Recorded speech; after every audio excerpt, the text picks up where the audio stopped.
Le RAMEC n'est pas une association de plus. Ses géniteurs veulent en faire un creuset de qualité qui travaille à la promotion des modes alternatifs de règlement des contentieux. Les membres de ce regroupement sont des juristes qui ont déjà fait leur preuve au plan national et international. Ils sont déterminés à faire connaître davantage l'arbitrage, la conciliation et la médiation. Le plus grand défi qui se dresse devant nous, c'est la couverture du territoire national pour nous permettre d'incrustrer dans la tête de nos hommes d'affaires et des investisseurs la pratique de modes alternatifs de règlement des conflits.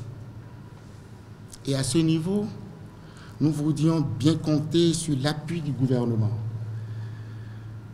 des institutions de la République et des partenaires techniques et financiers.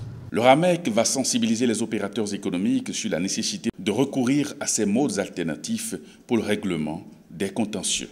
L'avènement de cette association est une excellente chose selon le représentant du ministre de l'Industrie et du Commerce. À la mise en place du RAMEC, une communication sur la place des associations dans la promotion des modes alternatifs de règlement des conflits a été animée par un juriste de haut niveau. Le débat de la restriction du champ de l'arbitrage à l'intérieur d'une réticence absolue des États africains a compromis complètement la question de l'arbitrage. L'arbitrage en matière civile, on ne pouvait même pas y penser. Mais lorsque quelqu'un allait en arbitrage en matière commerciale, c'était rare. Les commerçants même n'y pensaient pas. Les avocats encore moins. Le RAMEC apparaît comme une innovation majeure pour la sécurisation de l'environnement des affaires.